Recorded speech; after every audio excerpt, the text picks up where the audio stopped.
Hello बच्चों, welcome to ई रसायन। तो कैसे हैं आप लोग? आई होप कि सब अच्छे होंगे।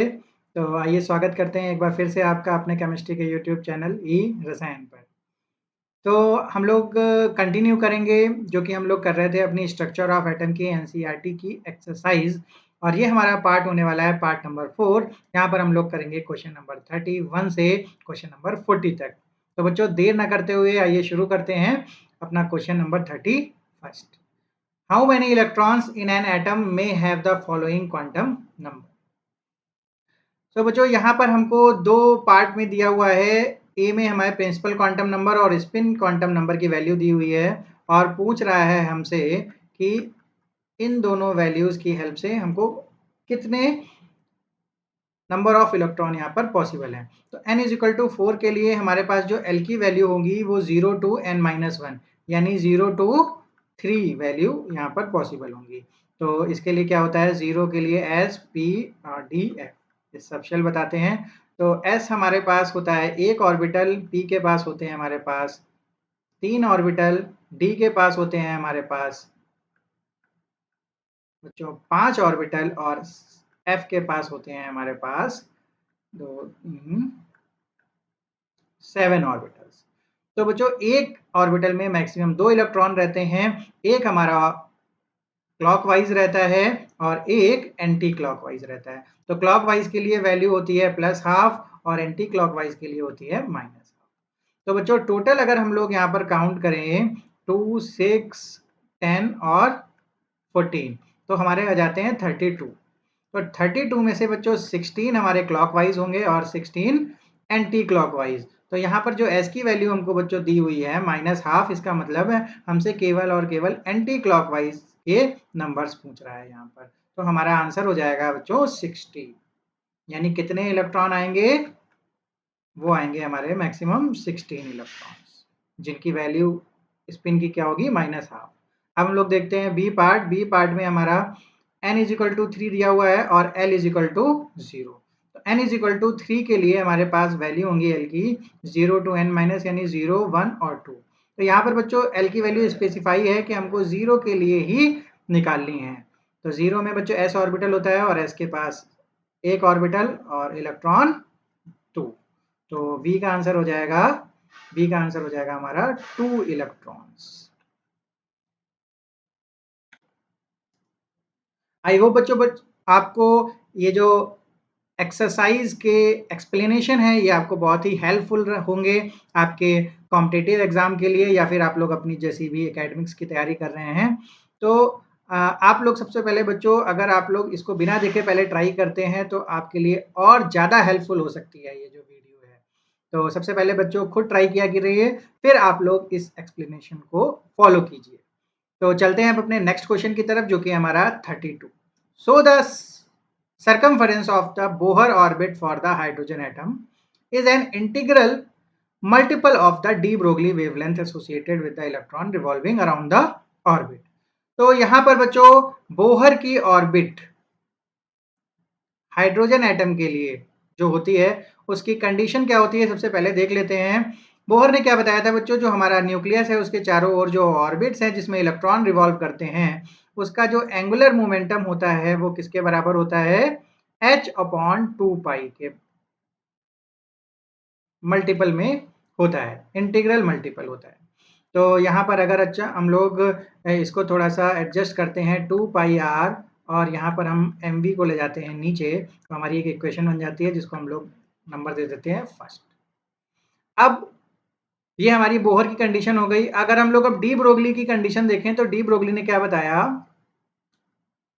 डी ब्रोगली बच्चों डी ब्रोगली को प्रोनाउंसिएशन कोई लोग डी ब्रोई भी करते हैं तो हम लोग यहाँ पर डी ब्रोगली बोल रहे हैं। तो डी ब्रोगली की कंडीशन क्या थी, इन्होंने वेव लेंथ को किससे एसोसिएट किया, मोमेंटम से। और मोमेंटम का फॉर्मूला क्या होता है, h/mv। तो इसको हम लोग मान लेते हैं सेकंड इक्वेशन। अब अगर हम लोग इक्वेशन नंबर 1 और इक्वेशन नंबर सेकंड को कंपेयर करते हैं तो क्या आता है हमारे पास 2πr = n और h/mv की जगह हम लोग लिख सकते हैं। तो 2πr क्या होता है, 2πr फॉर्मूला होता है हमारा सरकमफेरेंस का, किसी भी सर्किल की सरकमफेरेंस। सरकमफेरेंस।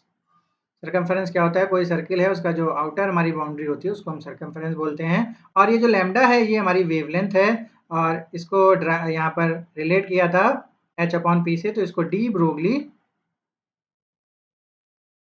वेवलेंथ भी हम लोग यहाँ पर बोल सकते हैं। तो यहाँ पर साफ-साफ दिख रहा है कि जो डी ब्रोगली वेवलेंथ है वो इंटीग्रल मल्टीपल है, ठीक है? इंटीग्रल मल्टीपल है और किसके बराबर है? सरकमफेरेंस के।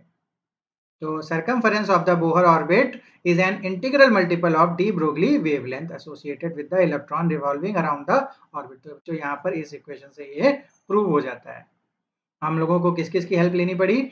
ये कंडीशन थी हमारी बोहर के, जो हमारे पोस्टुलेट थे कि हमारी जो एंगुलर मोमेंटम होता है वो h/2 पाई के इंटीग्रल मल्टीपल में होता है, और डी ब्रोगली की भी कंडीशन को लेके हम लोगों ने ये कंडीशन प्रूव कर दी। अब चलते हैं अपने नेक्स्ट क्वेश्चन की। What transition in the hydrogen spectrum would have the same wavelength as the Balmer transition? N is equal to 4 to N is equal to 2 of He plus spectrum. So यहाँ पर बच्चों हमारे पास N is equal to 4 and N is equal to 2, और किसके लिए है? He plus। तो He plus हमारा क्या है? सिंगल इलेक्ट्रॉन सिस्टम है, single electron system. Single electron system मतलब He के पास बच्चों 2 इलेक्ट्रॉन होते हैं और 1 इलेक्ट्रॉन इसने निकाल दिया, तो हमारे पास बचता है 1 इलेक्ट्रॉन। तो यहाँ पर सिंगल इलेक्ट्रॉन सिस्टम हम लोग इसलिए बोल रहे हैं क्योंकि इसके लिए हम लोग एक फॉर्मूला यहाँ पर देख सकते हैं जो हमारा होता है wave number is equal to R into z square 1/n1 square minus 1/n2 square. तो अगर हम लोग इस n इज इक्वल टू 4 और n इज इक्वल टू 2 के लिए n इज इक्वल टू 2 के लिए अगर हम लोग यहाँ पर करते हैं, इसको पुट करते हैं, तो हमारे पास आ जाएगा, इसका एटॉमिक नंबर होता है बच्चों हीलियम का 2, और n1 स्क्वायर हमारा हो जाएगा, चाहे हम लोग बच्चों इसको n1 ले लें चाहे इसको n1 ले लें, उसी अकॉर्डिंग हम लोग इससे यहाँ पर रिलेट कर देंगे। तो यहाँ पर हम लोग 2 को भी n1 ले सकते हैं, तो हमारे पास आ जाती है जो वैल्यू है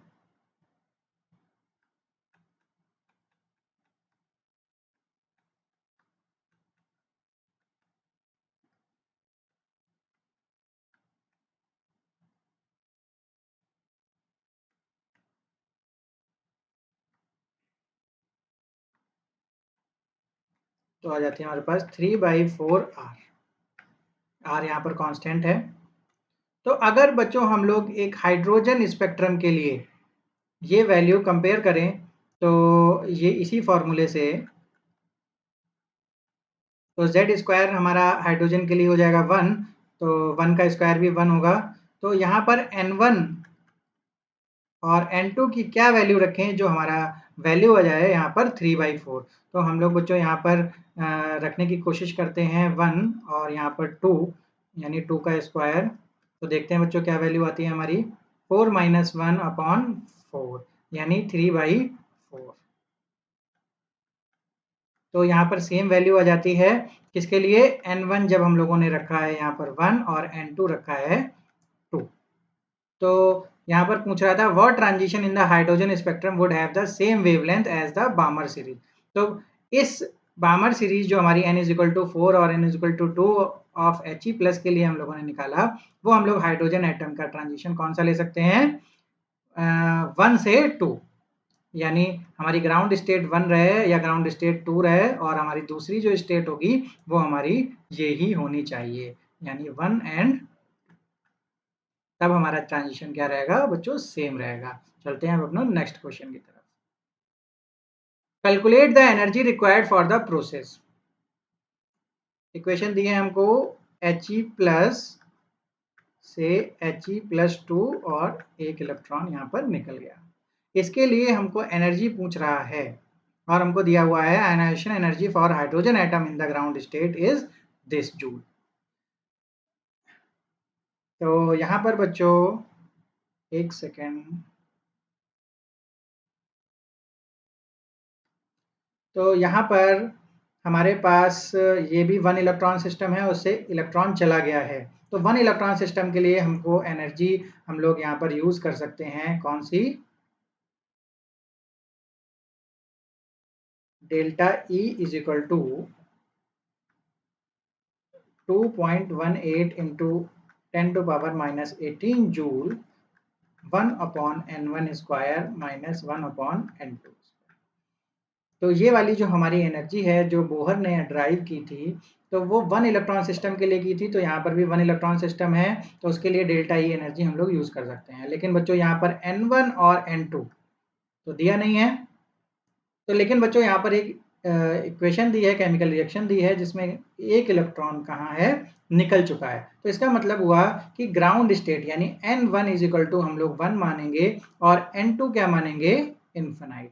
यानी ग्राउंड स्टेट से इलेक्ट्रॉन कहाँ चला गया है? इन्फिनाइट में।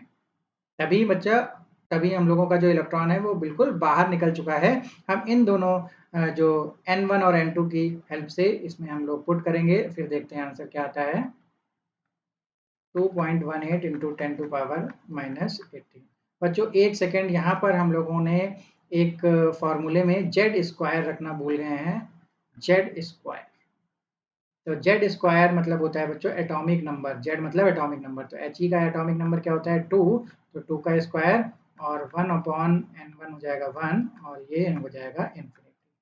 तो 2 का स्क्वायर 4, 4 इंटू 2.18 इंटू 10⁻⁻18 और ये हो जाएगा 1 और 1/इन्फिनाइट होता है बच्चों 0। तो यहाँ पर आ जाएगा 8.72 इंटू 10⁻⁻18 जूल पर एटम। ये हमारी एनर्जी आ गई किसकी? किसके लिए? जो हमारी फर्स्ट आयनाइजेशन एनर्जी थी He+ के। इसको हम लोग आयनाइजेशन एनर्जी बोलते हैं या फिर हम लोग इसको एनर्जी रिक्वायर्ड भी बोल सकते हैं। अब चलते हैं बच्चों हम लोग अपने नेक्स्ट क्वेश्चन की। If the diameter of carbon atom is 0.15 nanometer, calculate the number of carbon atoms which can be placed side by side in a straight line across length of a scale of a length 20 metre long. तो यहाँ पर हमको दिया हुआ है कि जो एक कार्बन का एटम है उसकी जो डायमीटर है वो कितनी है? 0.15 नैनोमीटर। और ये कह रहा है कि अगर ऐसे ही अगर हम लोग कार्बन एटम को एक के पास एक हम लोग चिपका के रखते जाते हैं तो कितनी लेंथ तक रखते हैं? टोटल 20 सेंटीमीटर तक ऐसे रखते जाते हैं। तो हमारे कितने नंबर ऑफ कार्बन एटम यहाँ पर लग जाएंगे? क्या पूछ रहा है? Number of carbon atoms. तो हम लोग क्या करेंगे? हम लोग टोटल लेंथ में से यानी नंबर ऑफ कार्बन एटम निकालने के लिए जो टोटल लेंथ निकाल लेंगे और अपॉन जो हमारे एक एटम की लेंथ होगी, यानी 1 कार्बन एटम की जो लेंथ होगी या डायामीटर होगा उसको हम लोग रख देंगे, तो हमारा आंसर आ जाएगा बच्चों यहाँ पर। तो टोटल लेंथ हमारी है 20 सेंटीमीटर और वो नैनोमीटर में है, तो 20 सेंटीमीटर को हम नैनोमीटर में कर लें या फिर मीटर में। तो 1 मीटर इज इक्वल टू होता है हमारा 100 सेंटीमीटर और नैनोमीटर में होता है 10⁻⁹ नैनोमीटर। तो सेंटीमीटर को हम लोग अगर नैनोमीटर में चेंज करें तो हमारा आ जाएगा 1 centimetre is equal to 10⁻⁹ into 10⁻⁻2 nanometre, यानी 10⁻7 नैनोमीटर। तो यहाँ पर 20 सेंटीमीटर की जगह हम लोग लिखेंगे 20 इंटू 10⁻7 नैनोमीटर। क्योंकि हम लोगों ने नैनोमीटर में इसलिए चेंज किया क्योंकि बच्चों हमारा जो एक कार्बन का एटम है वो भी हमारा नैनोमीटर में दिया हुआ है, जो कि हमारा 0.15 नैनोमीटर। नैनोमीटर नैनोमीटर कट गया और हम जब इसको सॉल्व करेंगे तो हमारे पास आंसर आएगा 1.33 इंटू 10⁹ एटम्स। ये हमारे नंबर ऑफ कार्बन एटम। तो यहाँ पर हम लोगों ने नैनोमीटर में इसको चेंज किया, हम लोग दोनों को मीटर में भी चेंज कर सकते थे, बट हमारी जो यूनिट है वो होनी चाहिए सेम, तभी बच्चों हमारा जो आंसर है वो आ पाएगा। तो आई होप बच्चों आप लोगों को समझ में आ रहे होंगे इन सारे क्वेश्चंस के explanation. Question number 36, question number 36 में है 2 into 10 to power 8, 2 into 10 to power 8 atoms, अच्छा, of carbon are arranged side by side. Calculate the radius of carbon atom if the length of this arrangement is 2.4 centimetre. बच्चों same question है, बिल्कुल similar question है हमारा जो question number 35 था। इसमें हमारे नंबर ऑफ एटम दिए हुए हैं और टोटल जो लेंथ है वो कितनी दे रखी है 2.4 सेंटीमीटर, और इसमें कह रहे हैं कि हमारे जो बहुत सारे कार्बन एटम हैं, कितने कार्बन एटम है 2.10 टू पावर 8।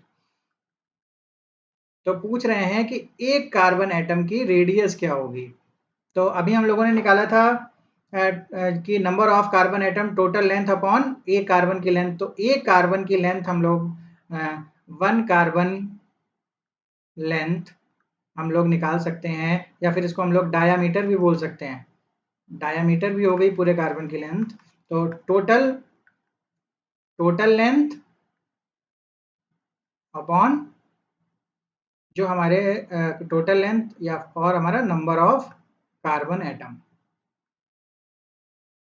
टोटल लेंथ हमारी क्या है 2.4 सेंटीमीटर और नंबर ऑफ है 2 इंटू 10 टू पावर 8। तो यहाँ पर इसको हम लोग 1.2, तो 1.2 इंटू 10 टू पावर -8 सेंटीमीटर, ये हमारे क्या आ जाती है डायामीटर, और इसका जब हम लोग हाफ करेंगे तो हमारी क्या आ जाएगी रेडियस, यानी 1.2 इंटू 10 टू पावर -8 सेंटीमीटर, यानी बच्चों यहाँ पर आ जाएगा 0.6 इंटू 10 टू पावर -8 सेंटीमीटर। अगर इसको हम लोग मीटर में चेंज करें तो क्या हो जाएगा, सेंटीमीटर को मीटर में चेंज करने के लिए बच्चों क्या करना पड़ता है 10 टू पावर -2 से हम लोग कर सकते हैं, तो हमारा आ जाएगा 0.6 इंटू 10 टू पावर -10 मीटर। और अगर इसको हम लोगों को नैनोमीटर में करना है तो नैनोमीटर में करने के लिए हमको यहाँ पर करना पड़ेगा,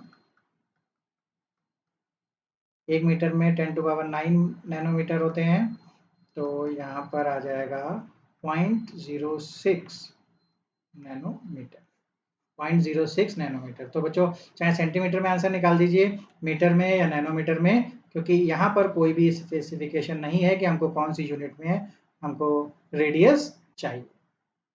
ठीक है, तो अब बच्चों अपनी सुविधा के अकॉर्डिंग आप लोग यहाँ पर किसी भी यूनिट में आंसर फाइंड कर सकते हैं। चलते हैं अपने नेक्स्ट क्वेश्चन की तरफ, जहाँ पर पूछा है diameter of zinc atom, calculate radius of atom in picometer and number of atom present in a length of 1.6 centimeter if the zinc atom are arranged side by side length। बच्चों बिल्कुल similar question जैसा कि आप लोगों ने 35 और 36 question में देखा। तो यहाँ पर सबसे पहले ये पार्ट करते हैं हम लोग। अब हम लोग देखेंगे डायामीटर दिया हुआ है कितना 2 पॉइंट, जिंक का डायामीटर दिया हुआ है और उसकी रेडियस पूछ रहे हैं। अच्छा, तो सीधे सीधे हैं यहाँ पर बच्चों 2.6 एंगस्ट्रॉम दिया हुआ है और रेडियस पूछ रहे हैं, तो इसका हम लोग आधा कर देंगे तो हमारा रेडियस आ जाएगा यानी 1.3 एंगस्ट्रॉम। लेकिन हमसे पूछ किस में रहे हैं पिकोमीटर में, तो हमको पता होना चाहिए बच्चों कि एक मीटर में कितने एंगस्ट्रॉम होते हैं 10 टू पावर 10 एंगस्ट्रॉम होते हैं, और 1 मीटर में पिकोमीटर कितने होते हैं 10 टू पावर 12 पिकोमीटर होते हैं। तो अगर 1 एंगस्ट्रॉम में अगर हम लोग देखें तो 10 to power 12 into 10 to power -10 picometre, आ जाएगा आंसर 10 टू पावर 2 पिकोमीटर। तो इसको हमने चेंज करने के लिए 1.3 इंटू 10 टू पावर 2, ये हमारी रेडियस आ जाएगी पिकोमीटर।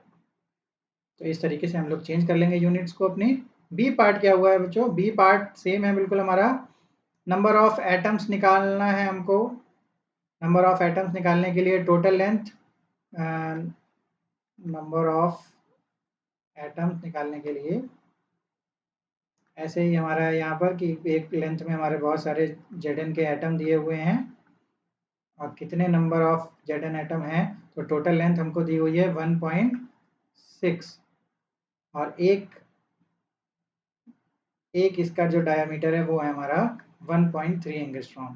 तो टोटल लेंथ हमारी 1.6 सेंटीमीटर है और एक की है हमारी 1.3 एंगस्ट्रॉम। तो बच्चों इसको हम लोगों को एक ही यूनिट में चेंज करना होगा, तो इसको भी हम लोग मीटर में कर लेते हैं। तो ये आ जाएगा 1.6 इंटू 10⁻⁻² मीटर और ये एंगस्ट्रॉम को मीटर में चेंज करने के लिए हमको करना पड़ेगा -10 मीटर। तो इसको जब हम लोग सॉल्व कर लेंगे तो हमारा आंसर आएगा 0.615 इंटू 10⁸ मीटर मीटर कट गया एटम्स, या फिर हम लोग इसको लिख लेते हैं 6.15 इंटू 10⁷ एटम्स। ये हमारा आंसर होगा इस नंबर ऑफ जिंक एटम्स। तो इस तरीके से हम लोग फाइंड कर लेंगे अपना आंसर। तो यहाँ पर बच्चों हमारा क्वेश्चन नंबर है 38। तो क्वेश्चन नंबर 38 का क्या कह रहा है, a certain particle carries 2.5 into 10⁻⁻16 coulomb of static electric charge, calculate the number of electrons present in it. तो बच्चों टोटल चार्ज दे रखा है कितना, 2.5 इंटू 10⁻⁻16 कूलम और हमसे पूछ रहा है नंबर ऑफ इलेक्ट्रॉन, यानी जो इलेक्ट्रॉन्स होते हैं वही टोटल चार्ज फॉर्म करते हैं। तो इसका फॉर्मूला होता है Q is equal to n e. तो N इजिकल टू हो जाएगा टोटल चार्ज अपॉन एक इलेक्ट्रॉन का चार्ज। तो टोटल चार्ज है बच्चों यहाँ पर 2.5 इंटू 10⁻⁻16 कूलम और एक इलेक्ट्रॉन का चार्ज होता है -1.6 इंटू 10⁻⁻19 कूलम। तो माइनस इसलिए नहीं रख रहे बच्चों क्योंकि टोटल चार्ज में भी माइनस नहीं है यहाँ पर, तो क्योंकि इन इलेक्ट्रॉन के चार्ज से ही ये टोटल चार्ज यहाँ पर फॉर्म हुआ है, तो हम लोग इसी तरीके से यहाँ पर नंबर ऑफ इलेक्ट्रॉन निकाल सकते हैं। तो हमारा इसको जब हम लोग सॉल्व करेंगे तो हमारा आंसर आएगा यहाँ पर 38 का 1.56 इंटू 10⁻³ इलेक्ट्रॉन्स। तो इतना ही आसान था ये क्वेश्चन जितना ये दिख रहा है बच्चों। तो अब हम लोग चलते हैं अपने नेक्स्ट क्वेश्चन की तरफ। In Millikan's experiment, static electric charge on the oil drops has been obtained by shining X-rays.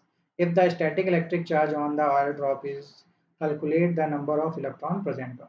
बच्चों मिलिकन्स एक्सपेरिमेंट था जिसमें इलेक्ट्रॉन के चार्ज को निकाला गया था। तो अगर आप लोग मिलिकन्स एक्सपेरिमेंट को और बहुत ही डीप में अच्छे से जानना चाहते हैं तो हम लोगों ने भी अपने प्लेटफॉर्म पर एक मिलिकन्स एक्सपेरिमेंट का बहुत अच्छा सुंदर सा वीडियो डाल रखा है जो कि आपको स्ट्रक्चर ऑफ एटम में मिलेगा। तो यहाँ पर उसी के रिगार्डिंग एक क्वेश्चन पूछा है कि जो ऑयल का ड्रॉप होता है उस पर इलेक्ट्रॉन्स चिपक जाते हैं, जो मिलिकन्स ने बहुत सारा एक्सपेरिमेंट किया था इसके ऊपर, तो कितने इलेक्ट्रॉन्स चिपके हैं ये पूछ रहा है एक ऑयल ड्रॉप पर, जबकि इसका जो टोटल चार्ज है वो कितना है -1.282 इंटू 10⁻⁻18 कूलम। तो सिंपल सी बात है, वही हम लोग फॉर्मूला लगाएंगे Q is equal to n e और N इजिकल टू हो जाएगा। तो यहाँ से हम लोगों ने इलेक्ट्रॉन का चार्ज निकाला था, लेकिन यहाँ पर नंबर ऑफ इलेक्ट्रॉन पूछ रहे हैं तो हमको ऑलरेडी रखना पड़ेगा चार्ज की वैल्यू। तो इन्होंने माइनस में ही दिया हुआ है तो हम लोग भी इलेक्ट्रॉन का चार्ज जो है वो माइनस में रख दें, इजी रहेगा, -19 कूलम। और इसको जब हम लोग सॉल्व करेंगे तो आ जाएगा बच्चों 8 इलेक्ट्रॉन्स इसका आंसर आ जाएगा। तो बच्चों एक बार फिर से आपसे बोलते हैं बच्चों कि ये जो हमारा मिलिकन्स एक्सपेरिमेंट है इसको आप लोग और डिटेल में जानना चाहते हैं, बहुत ही इंटरेस्टिंग एक्सपेरिमेंट था जिसमें हम लोगों का इलेक्ट्रॉन का चार्ज का जो क्वांटाइज्ड नंबर है 1.6 इंटू 10⁻⁻19 कूलम, इसको इन्होंने निकाला और किस तरीके से निकाला इसकी जानकारी आपको वहाँ पर डिटेल में मिल जाएगी। आप लोग बच्चों फॉलो कर सकते हैं उस वीडियो को, स्पेसिफिक वीडियो को। तो अब हम लोग चलते हैं अपने नेक्स्ट क्वेश्चन पर जो कि है हमारा question number 40। In Rutherford experiment, generally the thin foil of heavy atom like gold, platinum, etc. have been used to be bombarded by the alpha particles if the thin foil of light atoms like aluminum is used, what difference would be observed from the above result? बच्चों एक हमारा Rutherford ने एक experiment किया था जिसमें alpha raise की bombardment की थी किस पर, गोल्ड फॉइल पर, थिन गोल्ड फॉइल पर, और यहाँ पर एक फोटोग्राफिक प्लेट लगाया था और यहाँ पर बहुत सारी रेज, कुछ बच्चों पार कर गई थी रेज, कुछ डिफ्लेक्ट कर गई थी कुछ सम एंगल्स पर और कुछ रिवर्ट बैक कर गई थी। तो ये जो अल्फा रेज थी, यहाँ पर जो गोल्ड फॉइल हम लोगों ने लिया था, हम लोगों ने किया, रदरफोर्ड ने जो गोल्ड फॉइल यहाँ पर लिया था, तो उसकी जगह पर ये लोग कह रहे हैं कि अगर एल्युमिनियम का फॉइल लेते हैं तो क्या डिफरेंस ऑब्जर्व होंगे।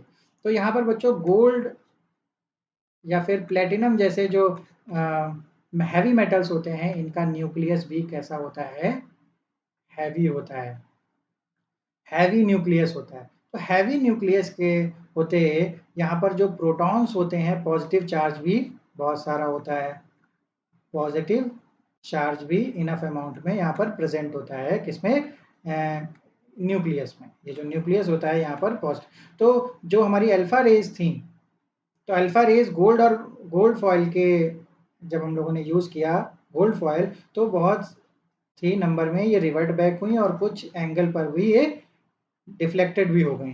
बट अगर हम लोग एल्युमिनियम फॉइल लेते जिसका जो न्यूक्लियस है बहुत ही लो होता, वहाँ पॉजिटिव चार्ज भी लो होता, तो ये बहुत ही नेग्लिजिबल अमाउंट में ये जो यहाँ पर हम लोग देख रहे थे, ऑब्जर्व कर रहे थे, वो देखने को मिलता या फिर हम लोगों को नहीं भी देखने को मिल सकता था।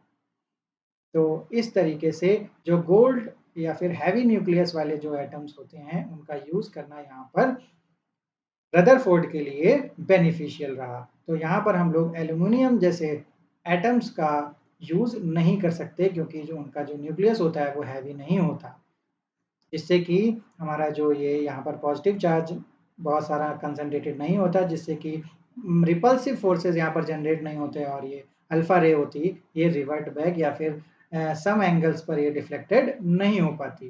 तो इसीलिए हम लोगों ने यूज़ किया गोल्ड फॉइल।